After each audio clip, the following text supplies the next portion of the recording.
Dans le cadre de l'élaboration du plan climat, air, énergie territoriale de Cossen-Aglo, je vous propose qu'on aille se faufiler dans les salles d'atelier. Les débats sont en cours, les participants sont en train d'élaborer des propositions d'action pour ce plan climat, air, énergie territoriale. Et on va aller voir ce qu'il se dit.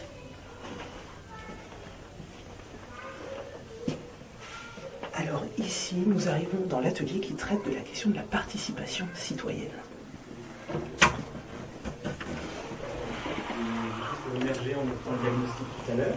Et puis la dernière question, c'est finalement dans 6 ans, à la fin, parce que le PCAET, le plan, il dure 6 ans. L'idée, c'est de se dire, dans 6 ans, qu'est-ce que vous pensez qu'il y aura émergé de ce plan climat? Est-ce que vous avez imaginé, est-ce que vous pouvez imaginer aujourd'hui des choses qui n'existent pas aujourd'hui et qui se développeront à partir de petits pilotes d'aujourd'hui et qui auront une envergure importante dans 6 ans à la fin du PCAET, à la fin de l'exercice. Donc on veut commencer par la première question et puis se consacrer déjà 10 minutes pour ça. Je ne sais pas si quelqu'un veut déjà rebondir sur les actions existantes dans le domaine de la participation des citoyens. Et alors, d'une manière très large, on ne parle pas effectivement que de l'énergie, on parle vraiment de tous les aspects, c'est-à-dire qu'est-ce que vous connaissez comme action qui soit sur le territoire ou pas sur le territoire, qui ont un grand impact et ont une grande efficacité pour mobiliser les citoyens. Je sais que c'est toujours un sujet complexe, mais il y a des bonnes idées effectivement qui existent partout. Alors qu'est-ce que vous avez comme idée qui serait reproductible ici? Alors comme dit, on verra la faisabilité après, faisons sortir les idées. On vous écoute. Le covoiturage existe déjà dans certains secteurs. Je pense, et ça a été dit ce soir partout, mais c'est en train de se développer. Je crois que c'est le président qui disait ça, il va falloir agrandir les aires de stationnement de covoiturage. Et moi, je suis convaincu de ça. Ça, c'est une réalité pour cette raison écologique, mais pour la raison économique aussi. Parce qu'au prix où sont les carburants aujourd'hui, tous les ménages sont en train de regarder leur porte-monnaie. Donc pour moi, ces deux raisons, je suis certain que ça est appelé à se développer à vitesse grand V. Le covoiturage. Okay.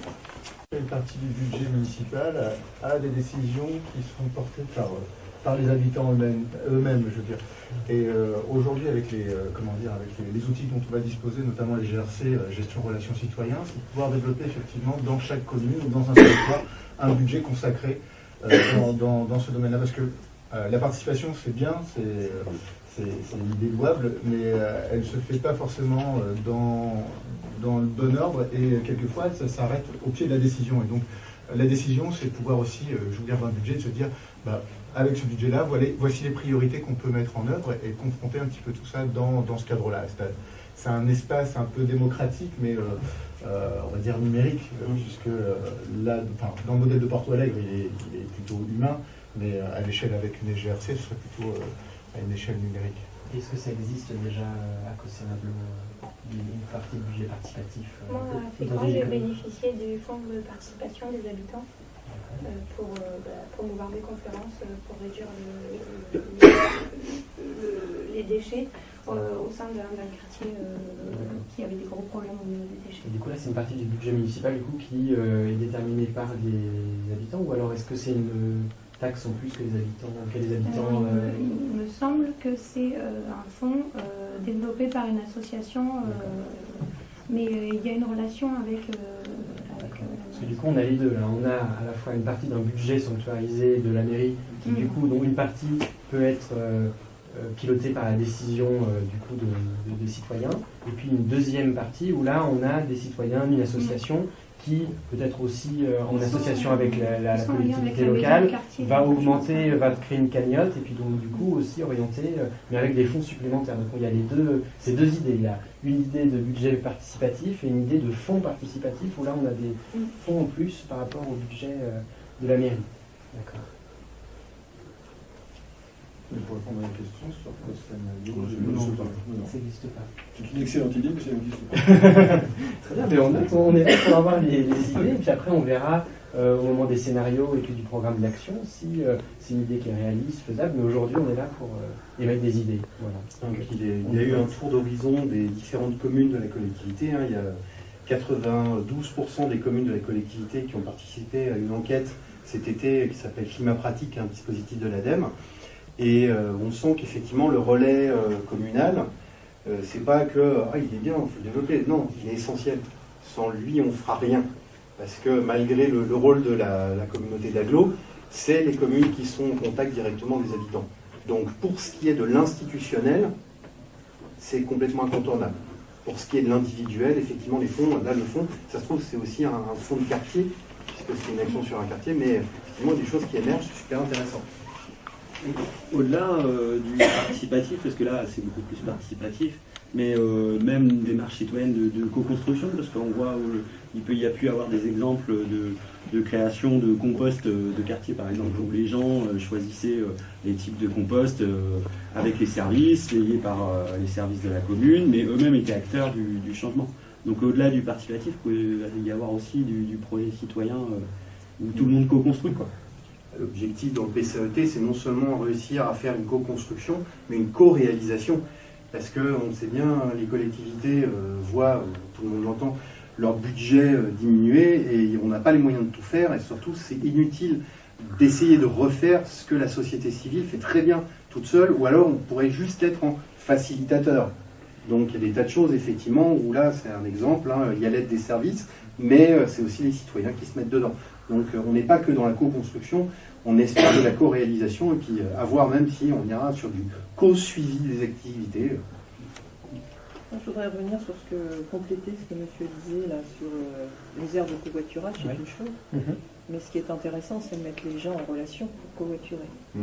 Et si, ça, je pense qu'on le sait tous, mais si ça fonctionne bien sur des grandes distances, ça fonctionne beaucoup moins bien. Ne serait-ce que pour se rendre du domicile au travail, malgré que beaucoup de gens habitent aussi des fois dans des villes très proches. Et je crois qu'il y a vraiment ce maillon qui manque, il y a le département qui a fait un site, mais pour moi ça ne fonctionne pas en tout cas pour ces petites distances. Il y a vraiment quelque chose à réfléchir autour de ça, à la fois dans un esprit de réduction et dans un esprit aussi de solidarité, puisque on sait aussi que sur certaines catégories de population, un certain nombre, notamment je vais parler des jeunes, n'ont pas de moyens de locomotion. Donc voilà, les deux peuvent être acquis. Quel cadre de vie pour demain? C'est un autre thème d'atelier. On continue à aller voir de quoi discutent les participants.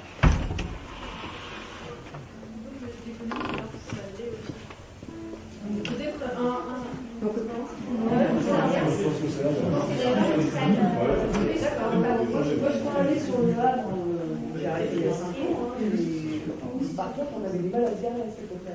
Maintenant, il y a un peu plus d'emplacements de covoiturage. Ils cherchent un petit peu des ça. Les emplacements de covoiturage, Jean-Claude West l'a cité, c'est vrai qu'il y a... Oui. C'est écologique et économique, les deux sont... En fait, la nécessité fera loi. Parce que ça coûtera tellement cher. Là-dessus, le covoiturage peut s'organiser à partir d'une initiative privée. Enfin, moi, je peux témoigner de covoiturage pour conduire les enfants à l'école. Ce sont des familles qui se sont réunies et ça se gère avec un tableau Excel et Snapchat. Toutes les semaines, on fait le planning, on emmène, on fait des allers-retours et la collectivité n'a pas besoin de venir vers nous pour nous aider à nous organiser, pour emmener nos enfants à l'école ou au lycée. Voilà, le covoiturage, pour moi, c'est quelque chose qui est une initiative citoyenne. Oui. Là, c'est juste pour emmener les enfants, mais pour les gens qui travaillent à l'extérieur, il faut un endroit quand même pour laisser sa voiture.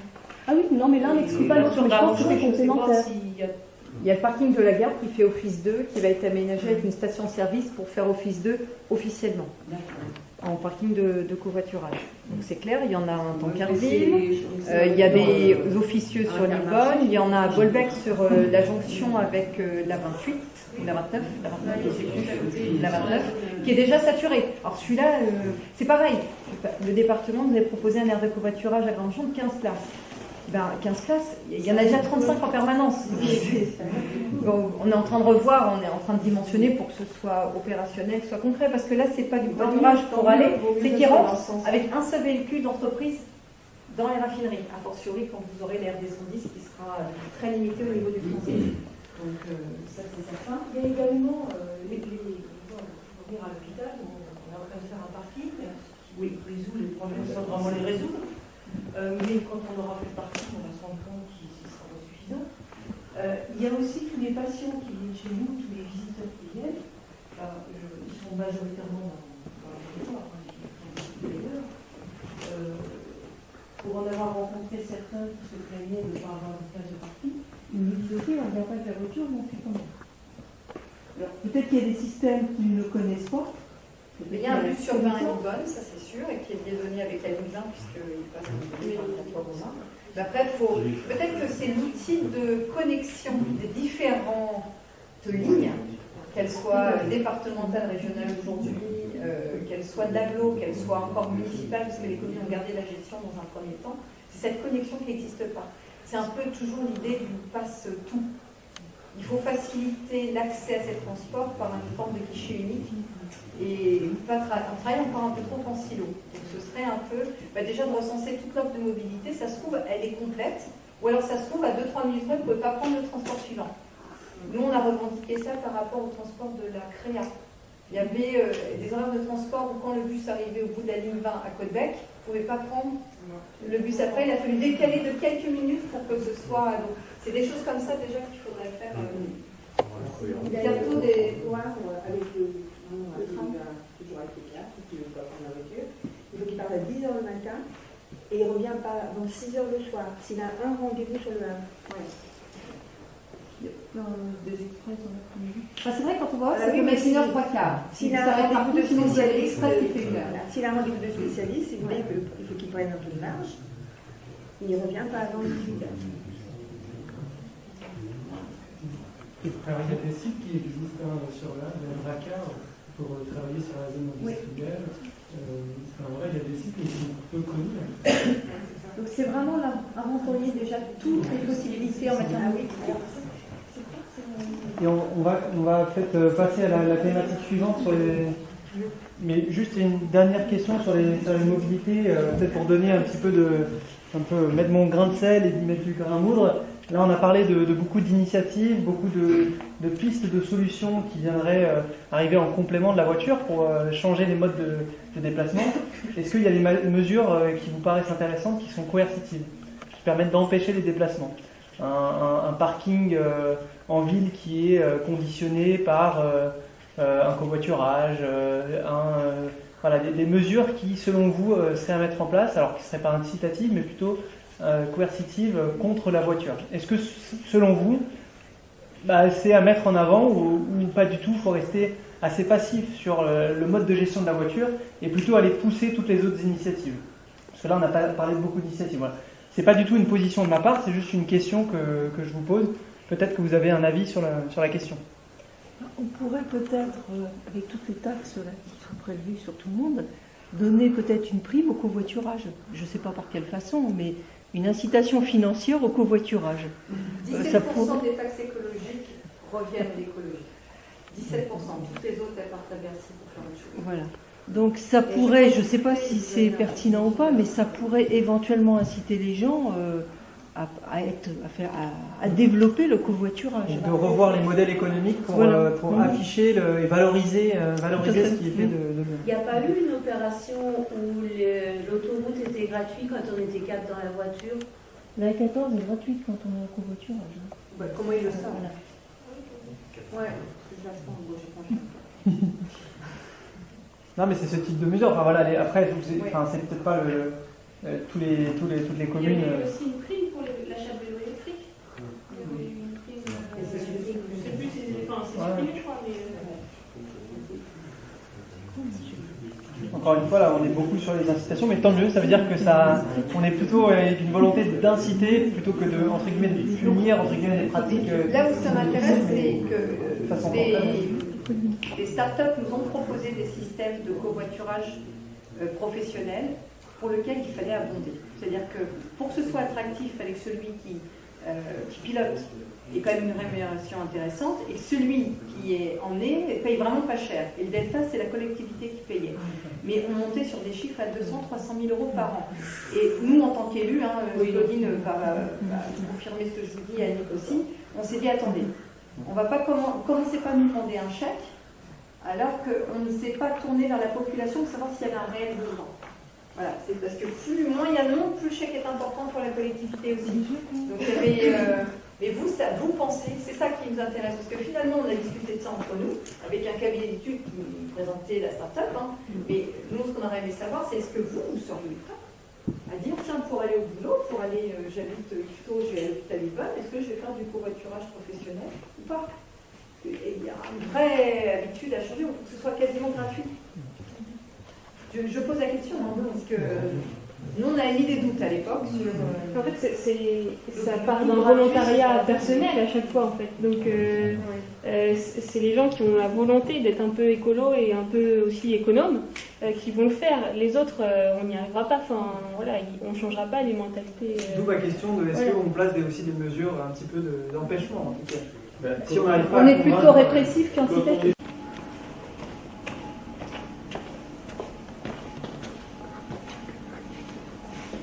Quelles énergies pour demain? C'est le thème du 3e atelier de la soirée. Sobriété, efficacité, énergie renouvelable. Ça doit être les 3 questions principales qui sont débattues. Bon, on va aller constater ce qu'il se dit.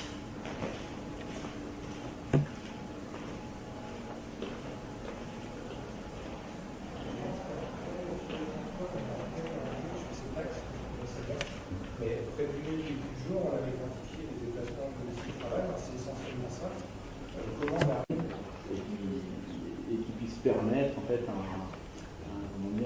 bien-être aussi à chacun.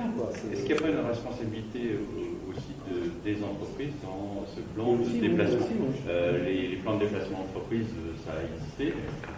Oui, c'est du ressort pour moi des entreprises. Voilà. Pourquoi est-ce qu'ils ont été abandonnés? Monsieur Blanca, vous étiez responsable d'entreprise. Voilà, c'est moi qui ai, à l'époque, avec le part de l'association, j'ai supprimé le cas dans le Lima parce qu'on avait 5 autocars, il y avait 5 personnes, d'accord, tout le monde venait en voiture. Et donc à un moment donné, on a dit attendez, c'est pas très simple de toute façon, ça bloquait les accès usines, il y avait personne qui était réellement qui venait en gare. Et donc on a dit mais si on vous donnait le même argent qu'on donne à la société de transport, on vous le donne à vous et on vous demande de mettre en place du covoiturage. En gros, il y en a un qui touche de quoi faire les déplacements, et 3 autres économisent l'argent qu'on aurait donné aux caristes. Eh bien, on l'a mis en place, et la difficulté qu'on a à ce jour, c'est effectivement ce covoiturage. Ça ne veut pas dire que ça ne se fait pas, mais ça se fait lentement, beaucoup plus lentement qu'on l'imaginait. Et tout à l'heure, Jean-Claude Weiss disait que les aires de covoiturage, depuis plusieurs années, on en a mis. Il y en a aujourd'hui qui sont pratiquement pleins, il faut en construire d'autres, et il y a des aires de covoiturage sauvages qui se mettent en place. J'ai tendance à penser qu'à un moment donné... Les 3 ateliers viennent de s'achever, donc il est temps de retourner en séance plénière, une restitution à chaud, ce qu'il s'est dit, ce qui a fait consensus, ce qui a fait débat, et puis les pistes de propositions concrètes. Il est temps d'y aller.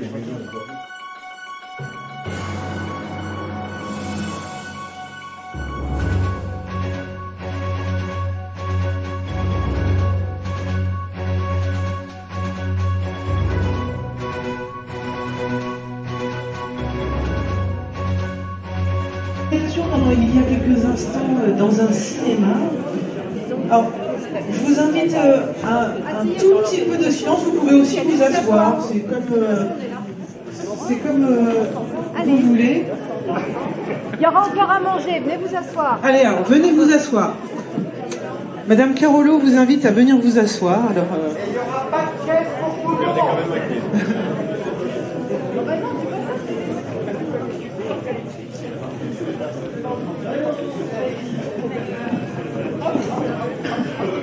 Encore quelques minutes d'attention avant de pouvoir profiter pleinement de cette pause terroir avec des produits du terroir.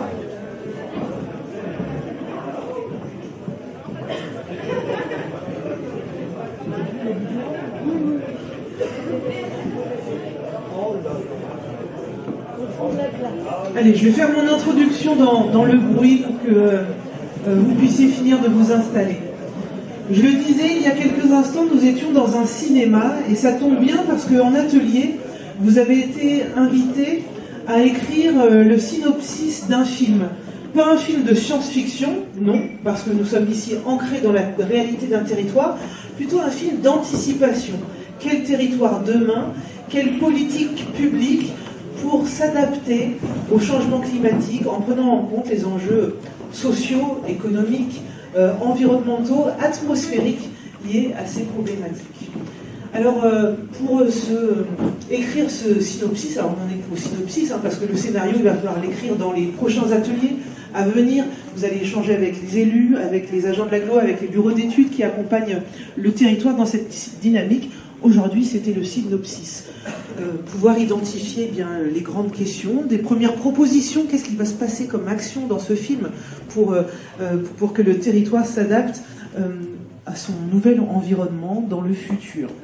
Alors, moi, je me suis baladée dans les 3 salles d'atelier. Figurez-vous que à l'occasion de ce travail d'écriture, il y a un sujet. À chaque fois que j'arrivais dans la salle, le même sujet était abordé, celui de la mobilité. Donc, j'ai l'impression que dans ce scénario à venir, la question de la mobilité semble transversale, autant sur les questions d'implication des citoyens que d'énergie ou de cadre de vie.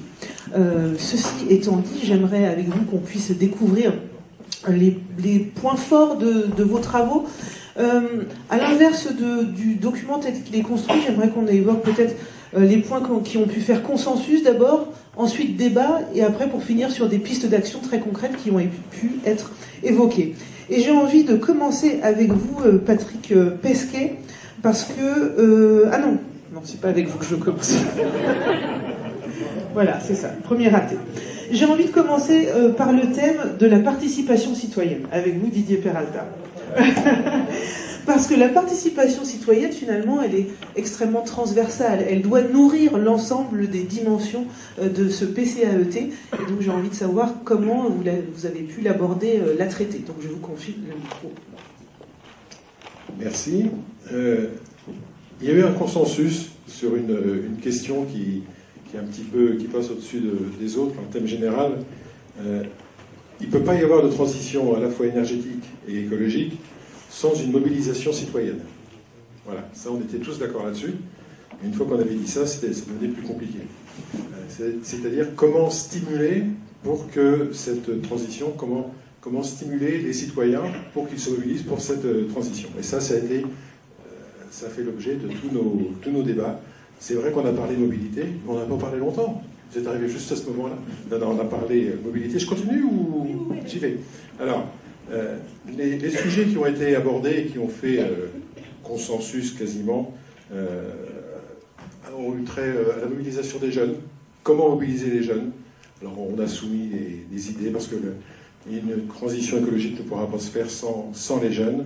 On a évoqué le fait de passer par les écoles, les missions locales, par exemple, qui a lancé des initiatives, les associations, mais ça peut passer aussi, et surtout, à mon avis, par le numérique, des messages où on demande aux jeunes de proposer des choses, et non pas de venir participer à ce genre de réunions. C'est bien, on est nombreux, je vous félicite. Voilà, la jeune femme qui a 12 000 followers sur son blog, on n'est pas dans le même niveau, quoi.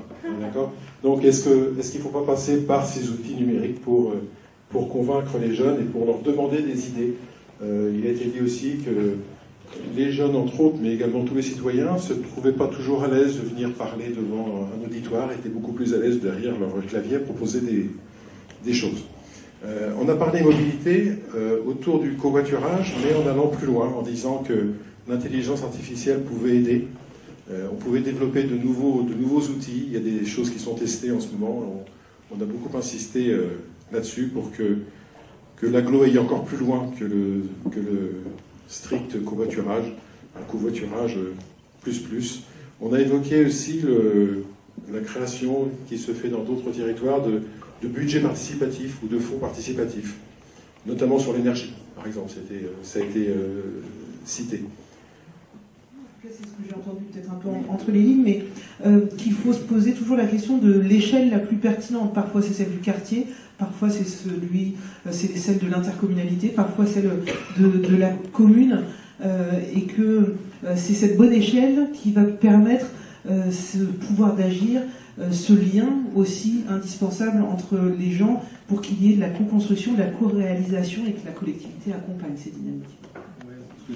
Pour rebondir là-dessus, sur ce que dit Rebecca, on a beaucoup parlé de la commune. Quel était le rôle de la commune, de l'agglomération, enfin, de toutes les collectivités? C'était plutôt le déclencheur. La commune était indispensable pour créer quelque chose, c'était l'étincelle qui démarrait et ensuite les citoyens pouvaient embrayer. C'est quelque chose qui a été dit aussi. Merci beaucoup. Alors, on va continuer avec l'atelier sur les énergies, parce que j'ai envie de finir avec Madame Carolo, vice-présidente en charge de la transition, pour mettre le point. Voilà. Ah, je l'aurais pas dit comme ça. Alors, voilà, quelles énergies pour demain? Donc là aussi, quand je suis venue, j'ai entendu parler de mobilité, mais aussi beaucoup de la question autour du bois et de la biomasse. Mais je vous laisse en dire plus. Plus, je ne sais pas.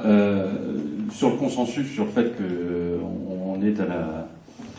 Comment dirais-je? C'est pas la croisée des chemins, mais on est au point de départ d'une transition nécessaire et absolument obligatoire à faire. Ça se fait consensus et tout le monde en a conscience. Ce qui fait moins de consensus, c'est comment on va le faire. Quelle est l'acceptabilité économique de cette transition? Quelle est l'acceptabilité sociale de cette transition? Et pour ça, on a pris quelques exemples.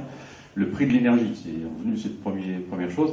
Il faut que l'énergie soit chère pour que, théoriquement, on diminue cette consommation d'énergie. Il y a eu la comparaison avec le tabac, on augmente le prix du tabac pour consommer moins de tabac. Est-ce que c'est vrai? Est-ce que ça fonctionne? Ça en fait partie sans doute, mais c'est sans doute pas la meilleure solution. L'autre élément, c'était aussi la consommation, on est parti sur la thématique de l'habitat. Réduire la consommation de l'habitat, ça veut dire avoir un habitat qui soit moins énergivore. Donc, peut-être, là aussi, imposer un certain nombre de choses sur la qualité environnementale des bâtiments qui sont construits. Et ça, les documents d'urbanisme peuvent le faire. Appartements, ils sont acceptés aussi par les populations. Mais se pose aussi l'acceptabilité sociale. Est-ce que l'on ne risque pas d'avoir de l'habitat à deux vitesses? Les gens qui ont les moyens d'accéder à un habitat de qualité et peu énergivore, et les personnes qui subiront en fait un habitat dégradé et consommateur. Comment est-ce qu'on accompagne justement cette transition pour que socialement ce soit acceptable? D'où la question qui s'est posée aussi sur les taxes sur l'énergie. Qu'est-ce qu'on en fait? Où est-ce qu'elles vont? Est-ce qu'elles sont simplement diluées dans l'absorption d'un déficit national évident, ou est-ce qu'on l'oriente là au niveau national, et on sort du cadre du territoire, mais on entre dans le cadre réglementaire?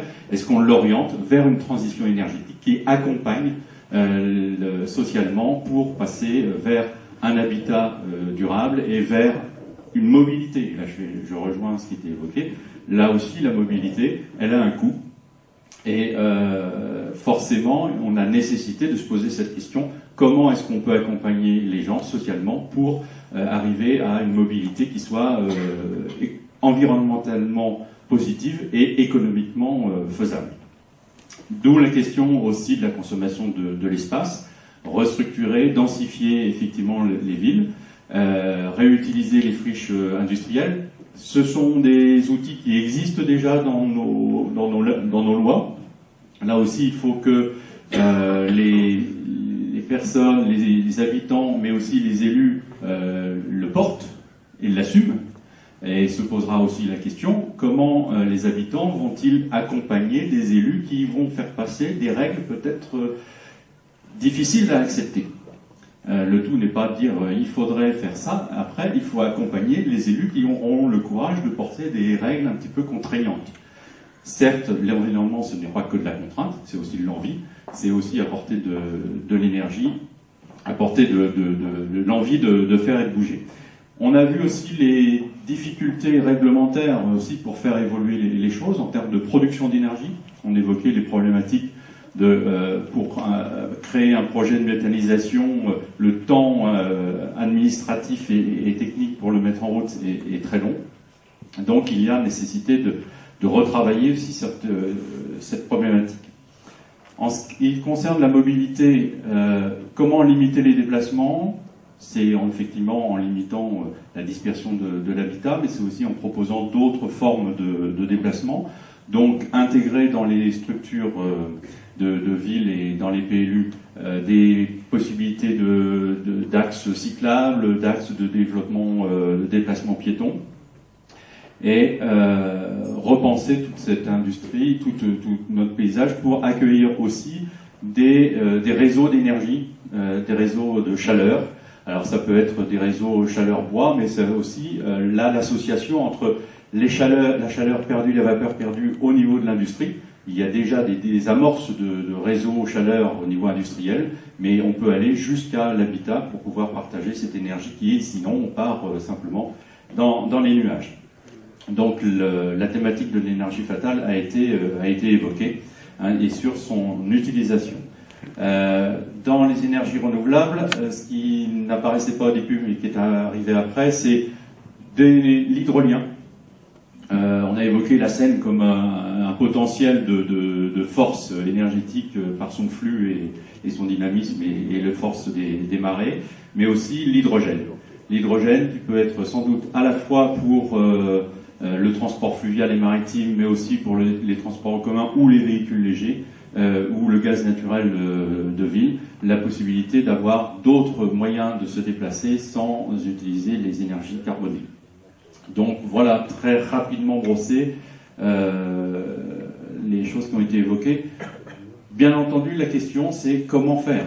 L'exemple des mobilités avec les voitures, avec un seul passager, même pas un passager, le chauffeur simplement. Comment lutter contre ça?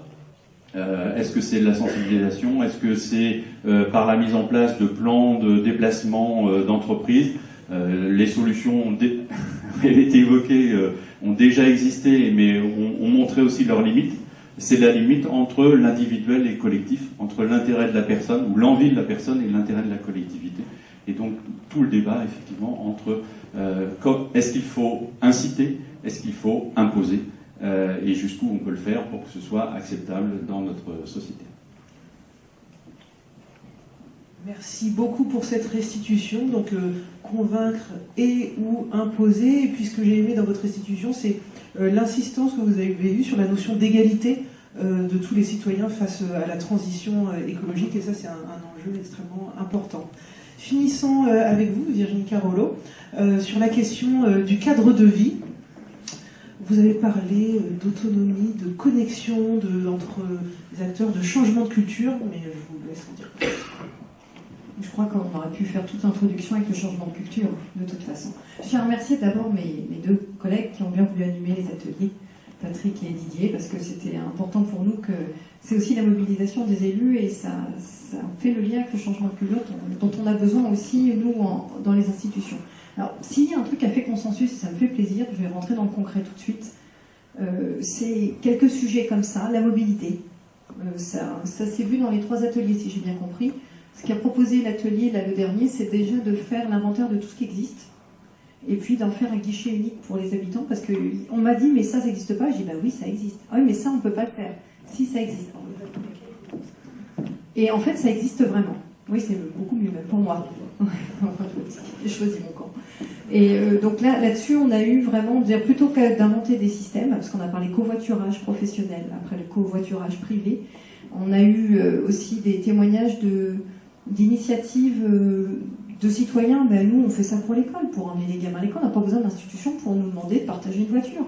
L'autoroute A14, quand vous avez 4 personnes dedans, vous ne payez pas. En tout cas, il y a eu une période à un moment donné comme ça. Il y a plein de choses qui ont été diffusées là-dessus, mais je crois que d'une manière très professionnelle, en tout cas, ceux qui ont participé à l'atelier ont dit on va déjà se poser et comprendre ce qui existe sur le territoire et ce qui est possible. Parce qu'on ne va pas faire du transport urbain sur du rural, même si on aimerait avoir les mêmes mobilités qu'à Rouen ou Havre. Si je peux résumer, c'est un petit peu ça. Moi, ce qui m'a paru aussi intéressant, c'est le deuxième sujet qui me vient à l'esprit, c'est la collecte des ordures ménagères. Consensus sur... Alors, c'est un pavé dans la mare. Hein. Consensus sur les points d'apport volontaire partout. Plus de ramassage en porte-à-porte. Et ça, je leur ai dit, je vous préviens, je vais leur dire. Je vais donner des noms. Parce que, sincèrement, on n'est pas beaucoup à vouloir entrer politiquement dans ce sujet-là. Mais je pense qu'il y a un vrai sujet, comme on a traité le sujet du glyphosate et du génie végétal aussi dans la commune, sur les territoires en général. Comment on change la culture pour que chacun accepte qu'on ne fasse plus du béton. Je regarde je regarde Samuel parce que, en tant qu'architecte paysagiste, il m'a incité et il m'a appris depuis longtemps à raisonner la fonctionnalité du végétal, ou génie végétal, pour remplacer nos bitumes, nos caniveaux et la façon dont on construit les villes. Donc ça a été un sujet partagé en disant oui, on est prêt à remettre des arbres, mais il ne faut pas des trop grands, sinon on est obligé de les couper. Enfin, il va falloir toute une éducation qui pourrait être imposée dans les PLU. C'est ça la conclusion. C'est de dire, on va inciter, on va faire de la communication, il n'y a pas de problème, changement de culture, on va faire adhérer les enfants parce que c'est comme ça que ça fonctionne. Quand on a mis en place le recyclage dans les années, alors c'est 97, je regarde Jean-Claude, je suis encore là, 97, les enfants, c'est à l'école que ça a commencé, c'était Tritou. Aujourd'hui, mes enfants n'ont jamais mis une boîte en carton dans les ordures ménagères. Ils ont même pas l'idée de mettre le verre, même quand ils picolent dans mon dos, je ne le retrouve pas dans la poubelle, je sais pas ce qu'ils en font, ils sont grands. Mais pour vous dire que ces réflexes-là, cette culture-là, dans le cas des dialogues citoyens, je pense qu'il faut passer par la jeunesse, et tu l'as bien dit, et l'atelier est ressorti avec ces idées-là, les fonctionnalités du végétal au niveau de la ville, le fait que le PLU ait un maximum d'outils pour imposer des choses, les haies bocagères, le fait qu'on ne puisse pas retourner aussi les espaces agricoles pour ne pas faire de ruissellement sur la route, le fait qu'on mette en place, tu l'as dit, la mobilité des vélos, mais dans ces cas-là, tout simplement du mobilier urbain, des points de recharge, des bagageries, faciliter des choses comme ça, de l'éclairage public réduit pour faire des économies, mais qui s'éclaire quand on passe dessous pour la sécurisation et continuer aussi le vélo même de nuit. Parce qu'on ne peut pas faire du vélo l'été. À un moment donné, on peut rentrer du travail, il fait nuit. Je crois que ça tourne autour de sujets concrets, opérationnels. Et moi, je leur ai bien demandé, je ne vais pas tout lister, de rester sur des choses sur lesquelles on a des leviers. Et la fiscalité, effectivement, on ne l'a pas abordée. On a eu une question sur l'atelier et je leur ai répondu ce que m'apprennent les associations environnementales en disant qu'il n'y a que 17% de la fiscalité écologique qui revient à l'écologie. Donc là, il y a un combat à faire et ça, c'est peut-être notre boulot, mais c'est en marge de ce plan climat-énergie territorial qu'on va mener sur le territoire avec des choses concrètes. Donc, accrochez-vous à vos poubelles, elles vont disparaître. Ça, c'est quand même intéressant. Et puis une mobilité, de l'ambition de l'agglo, ils veulent une ambition forte pour une mobilité, non pas de gestion, vraiment reprendre des contrats comme... là, on a l'obligation de le faire, mais de vraiment d'étudier et de retourner vers la population sur leurs besoins en matière de mobilité. Et on a même eu l'utopie de remettre du voyageur sur la gare qui amène vers la plateforme pétrochimique, donc de Port-Jérôme, sachant qu'il y a eu qu'un éminent voyageur qui est le général de Gaulle et quelques élèves des écoles qui avaient voulu remettre ça en place. Mais... ouais, je fais le message porte-à-porte. Je sais que c'est compliqué de réhabiliter la gare, mais on ne sait jamais. Un jour, peut-être. Ça, je peux répondre, c'est compliqué parce qu'il n'y a qu'une seule voie. Et donc, il faudrait créer pour une deuxième voie pour que les trains puissent se croiser. Non, entre Bréauté et Port-Jérôme. Oui, mais après, tu fais le village de Port-Jérôme. D'accord. Ça nous a posé ouais. Parce que dans les ateliers comme ça, on se dit qu'on est tenté d'y aller, mais moi, la question que j'ai posée à chaque fois, allez-vous vraiment l'utiliser? Moi, je viens vous faire des pistes cyclables jusqu'à la porte d'entrée, est-ce que vous allez y aller? Est-ce que vous allez faire, voilà, on a ce changement de culture de, dans ma voiture, je suis pratique, je suis autonome, je pars à l'heure et je rends du boulot à l'heure que je veux. C'est tous ces changements-là qu'il faut aussi opérer, et c'est pour nos enfants. Autrement dit, le colibri commence peut-être, c'est pas pour nous, mais ce sera pour les générations futures, ça c'est certain. Merci à vous également pour cette restitution. Et puis lorsque je suis passée, il y a eu une intervention de la salle qui m'a beaucoup plu sur le fait que la transformation des villes, des territoires, ça passe forcément par un temps de travail sur l'acceptabilité qui ne se fait pas dans le temps court, mais souvent dans le moyen, voire dans le long terme, et que ça nécessite une pédagogie lente, de la slow pédagogie, on pourrait dire ça, pour justement faire passer ces messages et contribuer à changer ces cultures. Il y a un terme qui est assez... je ne sais pas si on l'a dit, je n'ai pas tout écouté, mais c'est de passer de consommateur à consommateur. Donc c'est vraiment de sensibiliser chacun. Et puisqu'on est dans une société un petit peu individualiste, c'est de les ramener à leurs propres problèmes que ça va générer. Donc ce côté consommateur pour nous est vraiment essentiel. On a évoqué le désherbage des cimetières, on a évoqué l'exigence qu'il y a à ce niveau-là dans les communes et qu'aujourd'hui on doit travailler avec les citoyens pour pouvoir régler ce problème parce que c'est pas la force publique qui pourra le faire, on ne pourra pas recruter autant et en plus c'est de toute façon pas sain pour la planète en tout cas. Mais consommateur, qu'on retienne ce terme-là. Avant de vous laisser vous retourner vers le buffet, je donne les 5 rendez-vous à venir. Alors, non, 4 rendez-vous. Si vous avez envie de répondre à la question comment je me déplace plus facilement, travailler sur les nouvelles mobilités, vous avez rendez-vous à Lillebonne le 14 novembre de 14h30 à 17h30 à la maison de l'intercommunalité. Si vous voulez répondre à la question quel sera mon job demain, autour des questions de production d'énergie locale, d'économie circulaire, d'économie sociale et solidaire, rendez-vous à Rive-en-Seine le 22 novembre de 9 à 12h à l'hôtel La Marine. Pour répondre à la question comment je me loge mieux et j'économise, rendez-vous à Bolbec le 28 novembre de 16h30 à 19h30 dans la salle Maupassant. Et enfin, c'est bien de finir par cette question, pour répondre à la question comment je me nourris mieux, rendez-vous à Terre de Caux le 7 décembre de 14h à 16h30 à l'antenne de la Chambre d'agriculture. J'imagine que tous ces rendez-vous, on les retrouve sur le site internet de Cossenaglo, mais nous n'en avons pas fini, évidemment, puisque nous allons boire un verre ensemble, grignoter, et à 21h, dans une demi-heure, projection du film Demain, on retourne au cinéma pour regarder ensemble ce très beau film. Eh bien, bon appétit et à tout à l'heure.